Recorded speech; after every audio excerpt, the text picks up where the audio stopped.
Buenas noches, bienvenidos al banquillo, gracias por estar con nosotros. Hoy revisamos la situación económica de Honduras. ¿Qué dice la empresa privada desde su asesoría legal de lo que está pasando en nuestro país? Vamos a hablar de política también gremial y muchos cambios que se esperan entren en su aplicación como tal en este último trimestre del 2023. El gerente de asesoría legal del Consejo Hondureño de la Empresa Privada, abogado Gustavo Solórzano, ¿qué tal? Buenas noches. Muy buenas noches, Chendo, y gracias por el espacio para conversar sobre temas de importancia nacional, temas de país y que a todos nos tienen que interesar. Bueno, desde el sector privado, de su estructura legal, ¿cuál es el análisis que hacen de lo último que está pasando? Estamos con un año atípico en su cierre.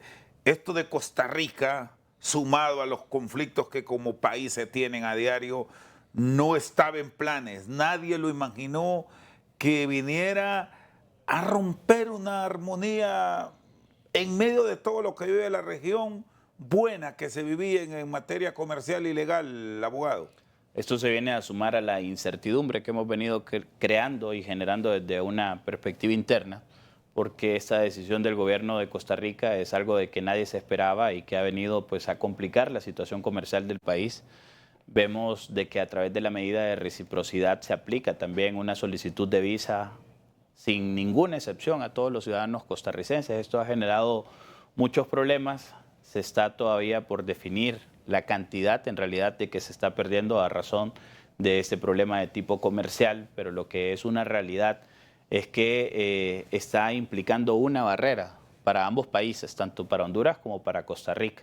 En lo particular, y desde el estudio que nosotros hemos realizado desde el Consejo Hondureño de la Empresa Privada, esto a quien afecta más incluso es a la economía costarricense, ya que son ellos los que tenemos una balanza comercial que es deficitaria para Honduras. Son ellos los que introducen más productos. Nosotros importamos muchos productos costarricenses y esto les está afectando. Incluso la semana anterior yo tuve la oportunidad de platicar con representantes de algunas empresas, en este caso Copa Airlines, en donde me decían ellos de que incluso hasta los pilotos, que algunos son de nacionalidad costarricense, los tuvieron que regresar e implicó pues un problema. Y son temas que están ahí, que hay que buscar la solución. Honduras pues plantea 15 requisitos para el ingreso de los ciudadanos costarricenses que son bastante rígidos, difíciles de cumplir y que están implicando por lo tanto una limitación, y esto como parte de las medidas de reciprocidad.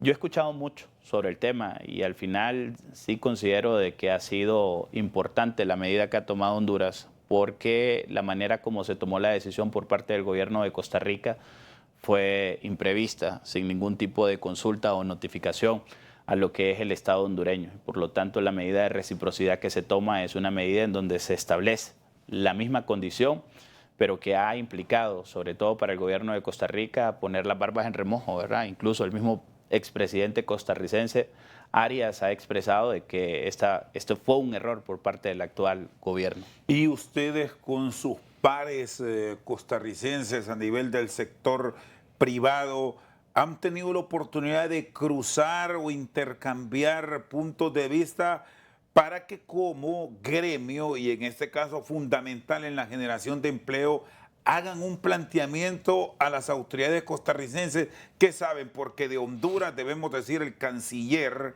y las autoridades del Ejecutivo a nivel superior han dicho que si Costa Rica cambia, pues aquí estamos listos para entrar en términos de reciprocidad, porque fueron ellos los que rompieron prácticamente pactos históricos en la región centroamericana, Gustavo. Sí, y bueno, la decisión del gobierno de Costa Rica, de la forma como se dio, incluso fue una sorpresa para los mismos ciudadanos costarricenses. Nosotros hemos estado en comunicación con el par nuestro en Costa Rica, la UCAEP, quienes tampoco tenían conocimiento de la medida. Fue algo totalmente sorpresivo. El argumento fue una medida pues de seguridad, pero al final, si es una medida de seguridad, lo que hay que buscar son otros protocolos. La gente que ingresa a los estados pues no ingresa por las vías legales. Cuando estamos hablando del ingreso en donde hay que presentar nuestro pasaporte, pues ingresamos de una manera o bajo una migración regular.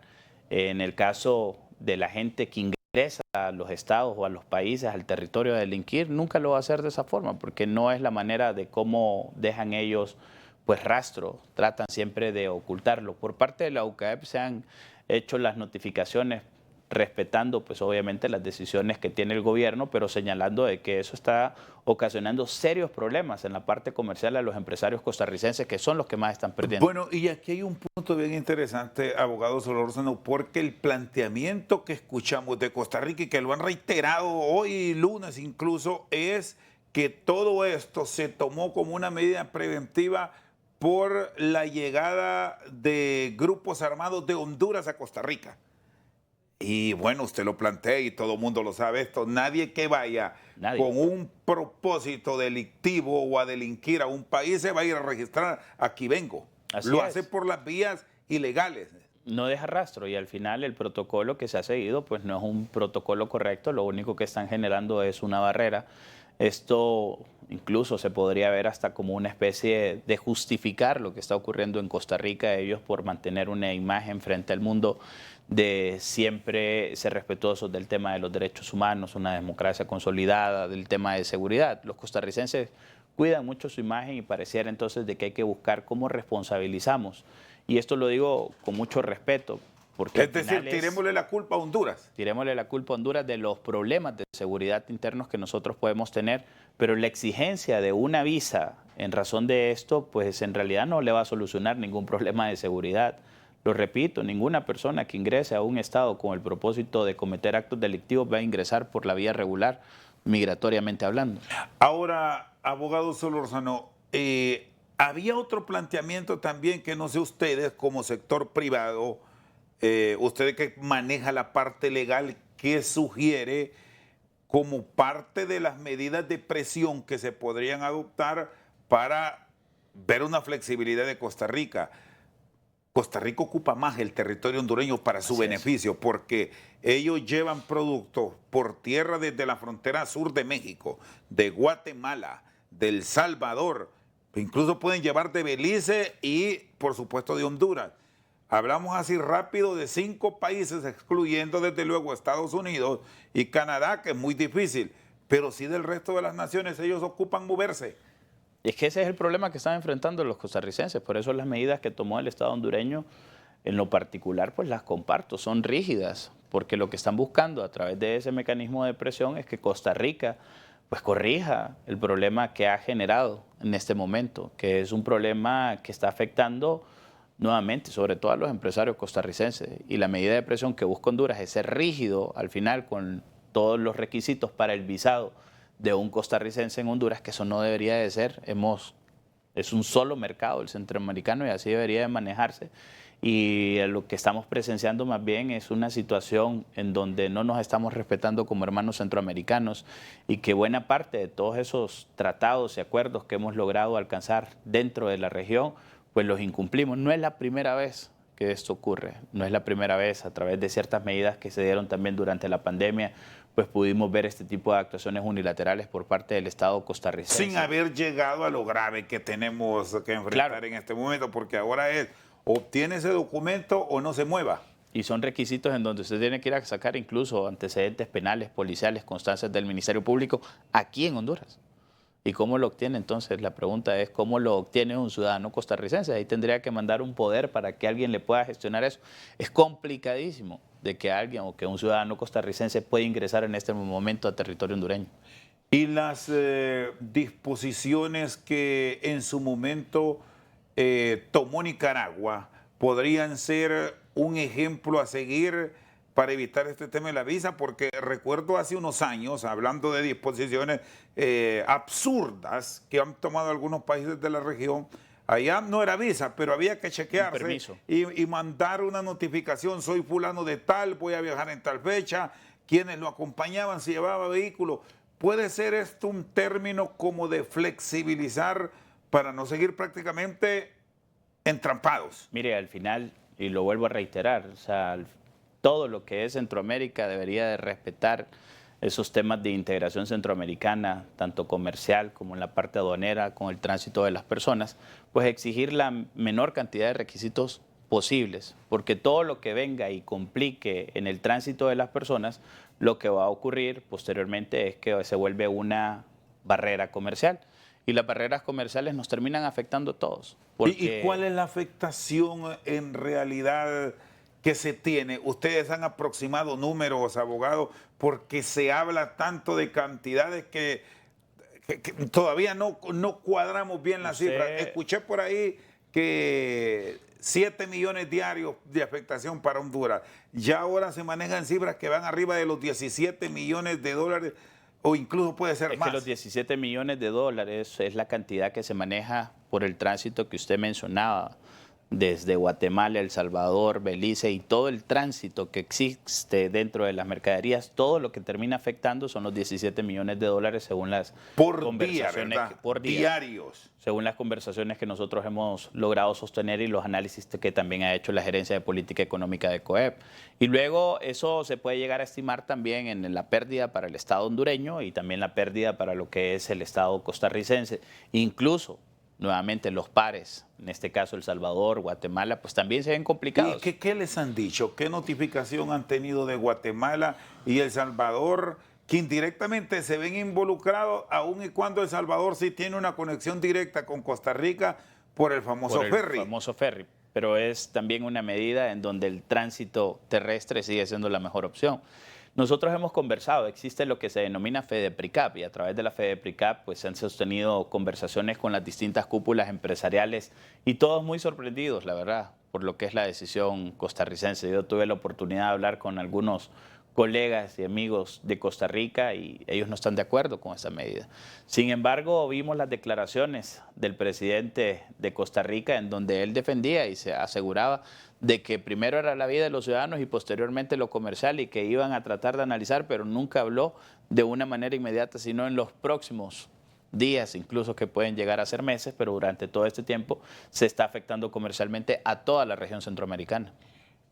¿Han logrado establecer ustedes, bueno, una queja que hoy escuchamos de hondureños que intentan viajar a Costa Rica y que andan en el trámite, bajo el entendido que del Consulado de Honduras en San José, para que lleguen a Honduras les están extendiendo visas hasta por un año a los que ya han tramitado? Sin embargo, a los hondureños aquí en Tegucigalpa, en el consulado costarricense, los que han logrado ya su visado para movilizarse, solo les dan visa vigente por un mes y entrada única. Los costos andan y rondan en iguales términos, $34 de los Estados Unidos. Es que es totalmente absurdo el estarnos solicitando visas entre pares centroamericanos, Chendo. Es incomprensible en realidad cómo desde, en el caso de Costa Rica, pues le autorizan por un mes y ya eso al momento que uno hace también la migración regular ya le establecen a uno cuánto es el periodo de tiempo máximo en el que puede estar por la visita que está haciendo. Lo mismo ocurre en Honduras. Nosotros podemos extender una visa por 6 meses a los ciudadanos costarricenses, pero al momento de hacer su ingreso aquí le sellan su pasaporte y le colocan de repente 60 días, 30 días. Lo general en el caso de Honduras son los 60 días. Y en el caso de Costa Rica, el tener que estar solicitando cada vez que vamos a visitar Costa Rica la visa, es un absurdo total. Así que es una medida que nosotros confiamos que al más alto nivel desde las cancillerías de cada uno de los estados, así como a nivel de las presidencias de las repúblicas, puedan ponerse de acuerdo y que supriman estas disposiciones. Gustavo Solórzano, gerente de asesoría legal del Consejo Hondureño de la Empresa Privada, con nosotros al banquillo. Pausa, ya regresamos. Seguimos al banquillo, está con nosotros el gerente de asesoría legal del Consejo Hondureño de la Empresa Privada. Bueno, en la vigencia de estos 10 días de una disposición a todas luces absurda, el mercado laboral, ¿cómo se ve afectado también? Porque aquí hay, bueno, en el acarreo de productos, mucho empleado, incluso hay de Honduras una gran cantidad de personas que van en busca de oportunidades de empleo hacia Costa Rica. No se puede negar. ¿Cómo está afectando todo esto y qué proyecta el país con todo lo que hemos vivido por la escasez de oportunidades de empleo, abogado? Bueno, aquí quienes se ven más afectados sobre todo es un sector específico que es el sector transporte, aquellas personas que se dedican al tránsito de las mercaderías, de productos, pues se ven afectados porque no pueden ingresar y hay que buscar distintas opciones. Prácticamente estamos cerrando las oportunidades tanto para los trabajadores de Costa Rica como para los trabajadores hondureños en la circulación de tránsito y tendrían que buscar personas de distintas nacionalidades, sean estos guatemaltecos, salvadoreños. Entonces estamos cediendo esos espacios con tanta necesidad que nosotros tenemos en el país para que sean hondureños los que puedan realizar este trabajo. Porque el problema es la persona. Es la persona, no por la el bien. nacionalidad. Es por la nacionalidad de la persona. Recordemos que es tránsito de personas. Entonces el mecanismo que tendrán que buscar es tener que otra persona de una nacionalidad diferente sea la que acarree todos estos productos de un lugar a otro. Eso puede ser un mecanismo para solucionar, pero se vuelve un problema igual porque se vuelve discriminatorio. En el caso de que un hondureño no pueda optar a ese tránsito de mercaderías, pues le limiten su trabajo. Y esto hemos visto al sector transporte ser uno de los que más se queja de esta disposición que han tomado ambos estados, en el caso de Costa Rica y después o con posterioridad por reciprocidad lo que es Honduras. Y a nivel nacional, pues el contexto del mercado laboral continúa siendo complejo. Recordemos que nosotros tenemos como principal problema el tema del empleo. Y cuando hablamos del empleo es cómo acceder a un puesto de trabajo. En Honduras son apenas 800,000 personas que tenemos la inscripción, el seguro social. Hay un montón de soluciones y de toma de decisiones en realidad que tienen que hacer los gobernantes en relación con esta materia y cerca de otros 800,000 que forman parte de ese empleo, pero que no tienen todas las condiciones, y después nos vamos a encontrar con cerca de 2 millones de habitantes con problemas, en este caso, de que no trabajan la cantidad de tiempo suficiente o que no se les cumplen con los pagos que se requieren, como ser el salario mínimo. Bueno, si revisamos los cuadros estadísticos, sobre todo por los reportes de la industria de la maquila, son números alarmantes los que estamos viendo en cuanto al crecimiento de la masa laboral que debería tener el país, que aunque de forma mínima debería tener tendencia alcista. No, pero en Honduras es al contrario lo que estamos experimentando desde 2023. Mire, aquí hay que ser congruentes con lo que está ocurriendo. Lo que está ocurriendo es incertidumbre. Sabemos de que el contexto internacional pues es algo que afecta, y eso no lo vamos a dudar. Sabemos de que nuestro principal socio comercial o el que absorbe la mayor cantidad de productos que nosotros generamos y producimos en el país, en el punto de vista textil, Estados Unidos, pues ha reducido también esos niveles de consumo. Pero ocurre algo. Estas empresas que están cortando en este momento pues una serie de puestos de trabajo tampoco están haciendo el mayor esfuerzo por continuar en el país. Y esto es derivado del alto nivel de incertidumbre que nosotros generamos todos los días. Aquí tenemos incertidumbre, yo le digo a todos los hondureños, aunque en este momento tal vez por el feriado morazánico que se dio, pasamos una semana que ya sabíamos que no iba a haber Congreso Nacional, pero cada vez que nosotros tenemos más bien actividad dentro del Congreso Nacional, como que se genera mucha tensión. Y esa tensión pues termina impactando también en el clima de negocio, porque no sabemos qué es lo que va a ocurrir. Si vemos los últimos 42, 43 días, más bien hemos estado en un ambiente de tranquilidad que ya mañana, por cierto, que tienen programado hasta hoy reunirse, porque el problema es que nunca se sabe, que nos dicen que sí, pero ya a la hora de la verdad terminan cancelando. Es que solo las bancadas, que solo estos, etcétera, pero todo eso genera incertidumbre y la incertidumbre pues no abona el clima de negocios porque el inversionista lo que anda buscando es la seguridad de lo que está arriesgando en el momento. Yo sé que mucho se cuestiona en el caso a la empresa privada y eso lo vemos nosotros con frecuencia, pero necesitamos de la empresa privada porque es el empresario privado, es la persona que viene y que arriesga su capital, el que en realidad se sacrifica también hasta cierto punto, el que nos puede ayudar a generar nuevas inversiones. Y esto no solamente pasa con el grande, y eso hay que estar claro. Yo le aseguro de que usted se va con su grupo de amigos, y esto es un ejercicio que yo he provocado en algunos espacios cercanos, en donde yo les pregunto si en este momento ellos estarían dispuestos a invertir en el país, en colocar un negocio, y la mayoría me dice que no, porque tiene tensión. ¿Cuánto se ha logrado invertir en medio de este clima, o las cifras más bien las debemos ver desde el otro escenario planteado de cuánto se ha parado o no ha llegado en inversión a Honduras por el conflicto de la clase política, sin excluir a nadie, porque tan culpable es el que dirige como el otro que no aporta. Claro, y aquí no es que no tenemos crecimiento, todo lo contrario, vamos en un franco retroceso. Al final, incluso el otro día que se anunciaba una inversión en el sector textil también, se anunciaba con bombos y platillos. ¿Por qué? Porque es que no tenemos nadie que quiera arriesgar en el país.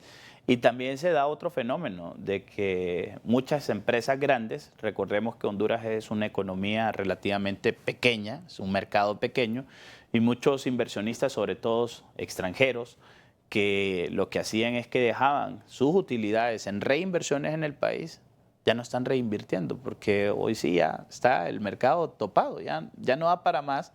Entonces se va reduciendo también esas reinversiones que se hacían y al final entonces la inversión extranjera directa pues se mantiene estática, no estamos creciendo porque tampoco somos atractivos y eso lo tenemos que entender. Tenemos el tema del famoso reformas tributarias que se pretenden introducir en el Congreso Nacional que continúan generando un clima de incertidumbre en el país. ¿Cómo nos venderíamos bien al extranjero y también al local? Exponiendo a Honduras en qué términos de cara a este cierre de año, que alguna expectativa debemos generar de cara al 2024, por cierto, con un presupuesto del Estado con un incremento sin precedentes de más de 400.000 millones. Así es.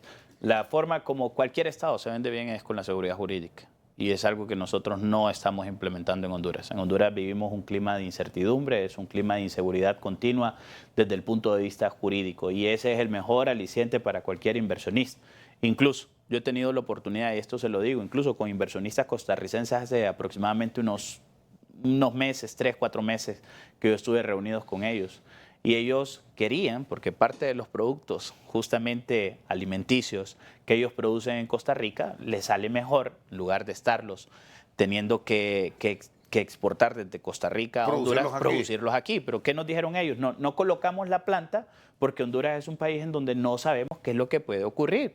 Entonces, lo más importante para cualquier inversionista es que usted le garantice la seguridad jurídica. En este momento pues tenemos una delegación de alto nivel del Poder Ejecutivo que está viajando y ese es el mensaje que deberían de mandar, dar certeza jurídica. Cada funcionario que sale del país lo que debe de ir a vender es al país como tal, pero a mí me preocupa. Yo vengo llegando en este momento de un foro internacional y en donde los funcionarios se presentan en esos foros internacionales como que si fuesen ciudadanos comunes y corrientes. Y eso es preocupante. Y cuando le digo esto es que pareciera que no están revestidos de la autoridad. Es el Estado el que debe respaldar. Todavía continuamos nosotros conversando de temas como que si los estamos viviendo y no solucionando. Ya tenemos el poder. A ver. Se llega a foros internacionales y ejecutivos del gobierno hablan como si estuviéramos en campaña o como que son un ciudadano común, no representando al país ni proponiendo que Honduras sea un atractivo. Ni asumiendo los compromisos que corresponden. O sea, decir, ok, hay tal problema en Honduras y las soluciones que ha planteado este gobierno son A, B, C. Y así lo vamos a hacer. Pero llegamos y comenzamos a hablar del problema como que si el problema fuésemos nosotros mismos. Y eso no puede ser. ¿En qué áreas estamos experimentando esto? ¿Qué tipo de funcionarios, diríamos abogado, no les ha caído el 20 con la realidad internacional? A muchos funcionarios definitivamente que cuando salen fuera del país continúan con un discurso, y lo digo porque lo he escuchado. Incluso en este viaje que recién hice, hasta alguien me decía, aquí está la persona representante del gobierno, y pareciera como que está hablando más bien como que fuera la parte a la que hay que proteger. No nos damos cuenta que ya estamos revestidos de la autoridad para proteger en realidad y tomar las decisiones que corresponden. Y ese tipo de discursos es decir, no actuando como especie de víctimas. Siguen todavía. Entonces, eso ya no es así. El Estado tiene que tomar decisiones y para tomar decisiones es necesario entonces de que las personas estén bien formadas, capacitadas y que sean personas idóneas para ocupar distintos cargos. ¿Y cuál es, en toda esta problemática que se enfrenta, el área que más les preocupa como sector privado? Mire, nosotros vemos en el manejo económico de que no hemos entendido de que la economía es bastante sensible y mandamos mensajes que son equivocados. y es necesario de que recapacitemos, que revaloricemos en realidad lo que estamos haciendo. Yo no puedo dudar de que hay algunos funcionarios que están haciendo las cosas bien, que son muy buenos, que están concentrados en sus temas, pero hay otros que en lugar de generar esa certeza, con sus declaraciones lo que generan son alertas y preocupaciones y son mensajes que hacia afuera tienen un valor, porque a veces creemos nosotros de que únicamente lo vemos el hondureño y eso no es cierto. Eso lo ve incluso hacia afuera y son noticias que se venden y que son noticias que no se venden de forma positiva, todo lo contrario. El funcionario debe ser tolerante a la crítica, pero aquí vemos a funcionarios también de que cuando se les hace una crítica salen con una confrontación abierta a las personas. Sé que no todas las críticas son válidas que se hacen, pero cuando hay críticas en algunos puntos específicos, el funcionario debería de tener la madurez y la capacidad suficiente para tomarlo y hacer los cambios que se requieran. Y en eso se tiene que trabajar fuerte desde el Poder Ejecutivo. Gustavo Solórzano con nosotros al banquillo, una pausa, ya regresamos. Seguimos al banquillo con el abogado Gustavo Solórzano. ¿En qué hemos avanzado? Hay algo, me dice que hay unos aspectos en los cuales sí mostramos mejoría. Fíjese que, bueno, voy a hablar tal vez de los espacios en donde yo he venido formando parte, y no es porque yo haya formado parte, sino porque veo de que existe la voluntad de querer hacer las cosas, como ser en el tema del ENE. Yo sé que hay un montón de problemas todavía, pero se han venido presentando los estudios para tratar de mejorar ya todo lo que es el tema de la transmisión. Ya se ha avanzado con el Programa Nacional de Pérdidas.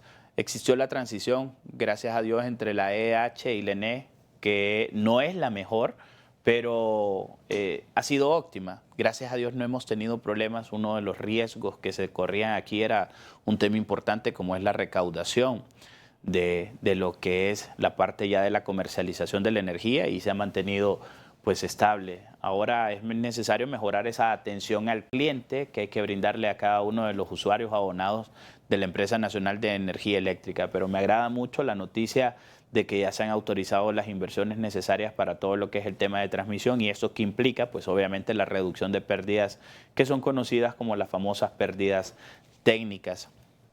Pasamos hablando nosotros también mucho de que en Honduras hemos estado mal desde el punto de vista fiscal, pero las noticias que siempre nos dan las autoridades fiscales más bien es que están recaudando más. Entonces, ¿cuál es el problema? Y recaudando sin reforma. Recaudando sin reforma, y están recaudando y cumpliendo todas las metas, supuestamente. Quiere decir de que en la parte fiscal, sobre todo en la parte de aduanas, en la parte de tributos, pues algo se está haciendo y existe una cultura de cumplimiento también desde el sector empresarial, y hay temas entonces que si se están obteniendo los recursos hay que invertirlos debidamente. En el tema, mire, también si lo vemos, cuando se quiere se puede. Mire el tema de las famosas licencias que estuvimos y que sirvió incluso hasta de objeto de burla para el mismo gobierno porque no se podía contratar.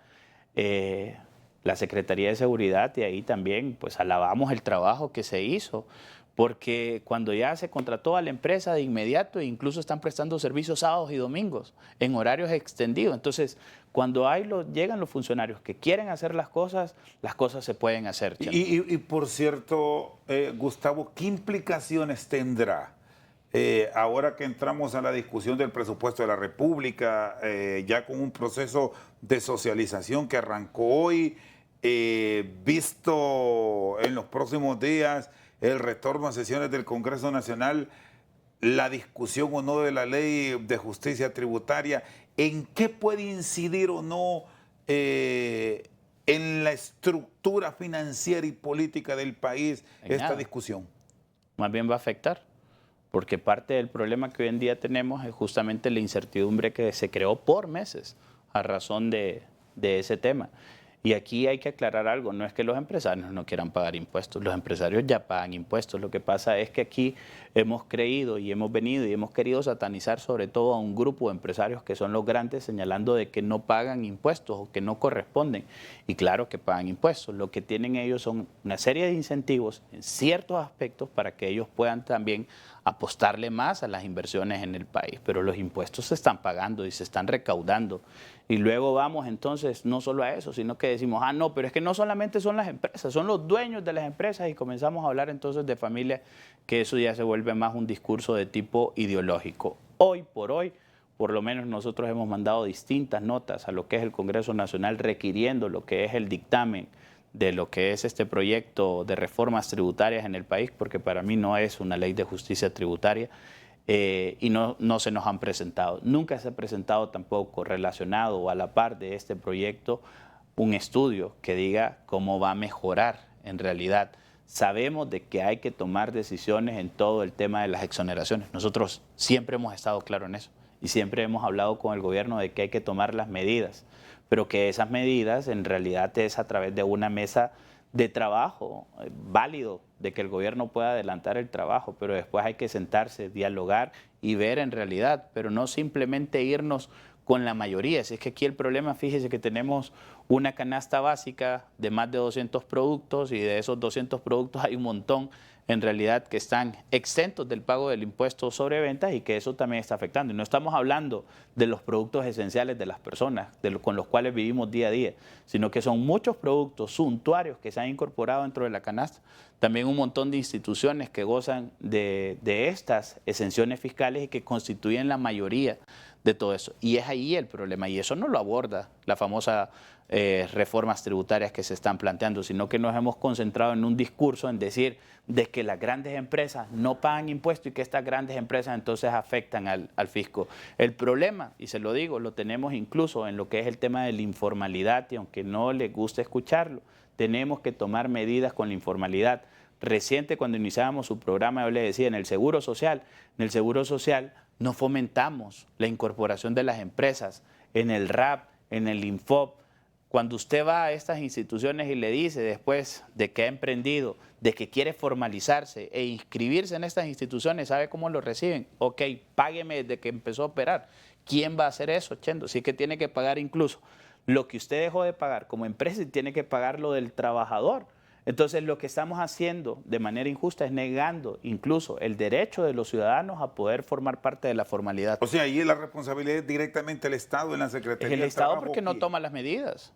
Y ahí hay que tomar medidas. Nosotros hemos planteado incluso ideas para la formalización de las empresas que van orientadas en eso y que debemos de ser conscientes. Por eso es que no crecemos. Por eso es que usted ve entonces qué es lo que hacen. Se crean este montón de puestos de negocios alrededor, porque en toda la ciudad están, pero son personas que no inscriben a sus trabajadores en la seguridad social. Y cuando ya tienen un poco de recursos, cuando ya tienen un poco de músculo y deciden ir a inscribirlos, van y le dicen, lo primero que le solicitan es su escritura de constitución, y de repente usted se constituyó yo hace 3, 4 años. Ok, me tiene que pagar desde que inició la constitución de la empresa. O sea, es absurdo. En realidad deberíamos de iniciar una vez que llegas, esos son clientes, eso está como que usted tenga una empresa y llegue alguien que quiere consumir sus bienes, ¿qué es lo que va a hacer usted? Atenderlo de mil maravillas. Pero aquí más bien lo corren. Pero aquí lo corren. Y por cierto, ahí está también con mucha implicación la petición de parlamentarios con el tema de la ley de empleo por hora, que forma parte de todas las medidas que en su momento derogadas, con el compromiso de una socialización a posteriori de una nueva ley mucho más equilibrada, pero al final se ha quedado en espera. Pasaron feriados donde la ley de empleo por hora mostraba una alternativa y esto parece ya asunto olvidado, Gustavo. Se derogó lo que era la ley de empleo por hora y se mencionó de que se iba a incorporar dentro del Congreso Nacional pues una alternativa a esto. El único partido que presentó fue el Partido Liberal a través del diputado Mauricio Villeda, lo que ellos han llamado es una reforma en realidad al Código del Trabajo, el artículo 328, que se denomina Ley de Empleo Parcial, que es muy distinto al tema de empleo por hora. En el empleo parcial, ¿cómo funciona? Pues actualmente este artículo 328 del Código del Trabajo manda de que una persona que labore menos de las 44 horas a la semana el patrono, el empleador, está en la obligación de que aunque no labore, si trabajó 20, de pagarle las 44. Entonces esta ley de empleo parcial permite que las personas puedan emplearse de forma por tiempos. De repente usted no hace la jornada completa de las 8 horas diarias, sino que hace 4, medio turno, y que yo le voy a pagar conforme a esas 4 horas trabajadas. Pero con la disposición que tenemos hoy en día, eso no se puede. Hay quienes dicen, incluso abogados, que esto sigue existiendo, que hay sectores dentro de la misma empleomanía en general que recurren a este tipo de contrataciones como parte de su subsistencia, porque si no, los pequeños emprendimientos y algunos desarrollos empresariales se van a pique, porque tampoco que van a sostener grupos de trabajadores permanentes porque su mismo ingreso no le genera el sustento. Yo soy docente universitario y doy las clases de derecho laboral, y eso en el derecho laboral, en la doctrina, sobre todo para el trabajador, se denomina hiposuficiencia. La primera vez que yo escuché el término, ¿qué es? Decía, lo asoció a medicina, quizás. Sí, pero la hiposuficiencia es el estado de necesidad que tenemos las personas de emprender y de trabajar. Y al final, usted lo dice, una cosa es lo que no está legislado, que está ocurriendo. Y cuando las cosas ocurren en la práctica, lo que debería hacer más bien el Congreso es decir, ok, esto que está ocurriendo necesito dotarlo de legalidad. Y que conste, ¿verdad? Dotarlo y de que legalidad. Conste que este planteamiento lo hacemos con un profesional del derecho, con un catedrático universitario, no con el ánimo de incentivar a que eso se dé. Es todo un lo contrario, es planteamiento, corregirlo. Sí, es para corregirlo, porque es una acción que se está presentando y que de legalizarlo le representaría un bien al Estado. Total, porque ¿qué es lo que va a ocurrir? Es que usted va a formalizar. La propuesta que nosotros, por lo menos lo que nosotros vimos que se presentó al Congreso, permite que esa persona obtenga un ingreso conforme al salario mínimo, pero pagado por las horas trabajadas. Le da la permanencia a la persona. Ejemplo, usted tiene un negocio y de repente en ese negocio usted quiere operar hasta las 10 de la noche. ¿Qué implica eso? Pues tener una persona desde las 7 hasta las 10 y automáticamente por la cantidad de horas eso se convierte en una jornada nocturna. Pero la jornada nocturna es de 6 horas, pero yo solo lo ocupo esas 3 horas. Entonces lo que voy a hacer es que únicamente le voy a pagar por las 3 horas trabajadas, punto, con el salario de la jornada nocturna. Pero hoy en día, y usted es claro en eso, se hace, pero lo hacemos en negro. ¿Por qué? Porque no le estamos dando alternativas a la población, ni al emprendedor, ni a los trabajadores. Entonces, ¿quiénes somos los que promovemos la informalidad? Somos nosotros mismos como Estado, son las mismas autoridades, porque estamos obligando a que eso que ya está pasando continúe incrementándose, porque es la única manera de poder subsistir en el país. Si no damos alternativas económicas, si el Congreso Nacional pues no incorpora dentro de su agenda temas en realidad para la generación de empleo, pues vamos a continuar fomentando la informalidad que año a año crece. Hoy estamos en 72%. Gustavo Solórzano, gerente de asesoría legal del CODET, con nosotros al banquillo. Vamos a una pausa y ya regresamos. Punto sobre la mesa aquí en Al Banquillo con nuestro invitado de hoy, el abogado Gustavo Solórzano. Por cierto, aspira a conducir los destinos del Colegio de Abogados de Honduras.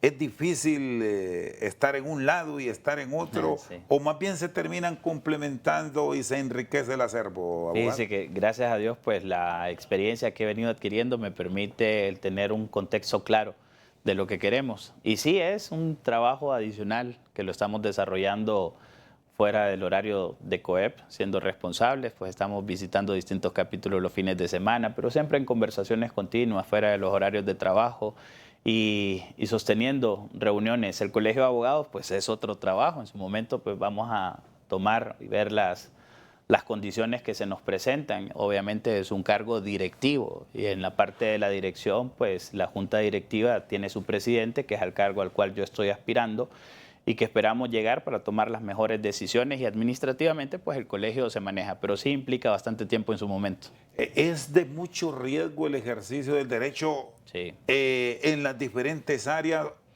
¿Cómo están trabajando la estructura? Porque usted ha formado parte también en otros procesos con reconocidos abogados de tratar de dirigir el gremio. Mire, es todo un reto y pues he decidido salir de esa zona de confort. En el proceso anterior pues aspirar al Tribunal de Honor, he conocido muchísimo más lo que es desde adentro del Colegio de Abogados. Hay muchísimas situaciones y gracias a Dios pues hemos venido contando con el respaldo de muchos colegas que nos apoyan en esta precandidatura en este momento, porque vamos a un proceso interno inicial y posteriormente a las elecciones generales en marzo, en donde esperamos nosotros estar representando y también ganar. Son muchos los retos. En cuanto al tema de seguridad, efectivamente es una de las situaciones que más nos aquejan a nosotros cuando visitamos los capítulos. Abogados, ¿qué vamos a hacer en el tema de la seguridad de los profesionales del derecho? Porque se ha vuelto un riesgo. Y el otro tema también es muy importante, el tema del prestigio de la institución del Colegio de Abogados. El Colegio de Abogados en realidad debe de mantener independencia en todo sentido y es un patrimonio, como les digo yo, el Colegio de Abogados de la sociedad hondureña. Aquí consultamos continuamente sobre temas jurídicos a todo el mundo, economistas, sociólogos, psicólogos, pero a los abogados muy poco. Y el Colegio de Abogados es necesario que comience a tener centros de pensamiento a través de destacados colegas que puedan sacar posicionamientos. Se ha alejado de todas esas propuestas. Dígame usted qué posicionamiento ha visto claro, contundente del Colegio de Abogados durante, no estoy hablando de ahorita, durante los últimos años, durante la última década, que contundencia sobre un tema en específico nos dé a nosotros qué hablar, nos diga a nosotros, pero que salga publicado y que dé en realidad el sustento y la claridad necesaria a toda la sociedad hondureña. Ahorita nos debatimos en varios temas jurídicos aquí, nos matamos y los abogados somos los que menos opinamos. ¿Y por qué advierte usted se ha perdido esa beligerancia? ¿Dónde estuvo el quiebre? ¿O es que la injerencia política vernácula, es tal que les penetró y no son los gremios los que deciden ahora, sino que las cúpulas con colores definidos, con firmas o con llamadas? Así es, los colegios profesionales tienen que ser 100% gremialistas. Y cuando hablamos de gremialismo es en realidad de que estamos dispuestos a ir a defender al gremio, indistintamente de quién esté en el poder, porque es el gremio el que debe de ser bien representado. Y es por eso, incluso de que al final hasta hemos venido perdiendo el prestigio de los profesionales del derecho, una profesión tan bella a la cual muchas personas pues aspiran a convertirse en profesionales. Yo veo un montón de jóvenes ahorita, un montón de jóvenes que tienen aspiraciones y un montón de jóvenes a los cuales hay que conducirlos de la manera de vida para que ejerzan de la manera correcta y con ética la profesión del derecho. Pero es el colegio también el que tiene que sentar esas bases y tiene que ser el ejemplo a seguir para todos los colegas a nivel nacional. Así que son muchos los retos, Chendo, ya después podemos hablar incluso de todos los temas de beneficios y condiciones que hay que hacer para gobernar el Colegio de Abogados, que también son demandantes, pero en mi opinión particular el colegio lo que ha perdido es ese espacio dentro de la sociedad y ha dejado una silla vacía y ha dejado un vacío muy grande en donde requerimos en realidad de que el colegio tome mayor participación en los temas de país. Bueno, aunque falta mucho camino por recorrer, pero han ido visualizando ya hasta eventuales alianzas como medios que ahora son comunes en la política gremial para llegar fortalecido y así evitar las imposiciones desde afuera. Pues usted me conoce, he tenido la oportunidad de tratarlo. Yo he sido fiel creyente del tema democrático, si bien pues pertenezco a un frente de los 4 que hay dentro del Colegio de Abogados, pero yo lo que pido, sobre todo a las personas que me conocen y que pueden dar seguimiento a mi trayectoria profesional, es que empecemos a votar por las personas, que en realidad nos concentremos y que busquemos las mejores alternativas. Yo soy de los primeros que ando diciéndoles en cada capítulo que visito, mi deber es irme a presentar frente a todos los colegas y el derecho de ustedes es escucharlos a todos y después tomen la decisión.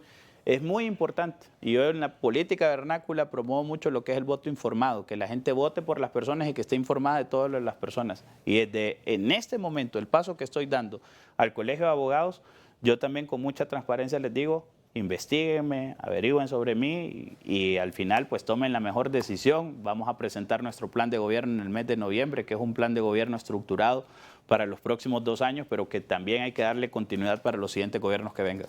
Bueno, cierro con usted, abogado, porque quería consultarle también sobre un tema que se anunció con muy buena proyección por parte de la administración de la presidenta Castro, y era buscar la legalización como tal de muchos terrenos, algunos de los cuales ya bajo producción y con dueño fueron invadidos.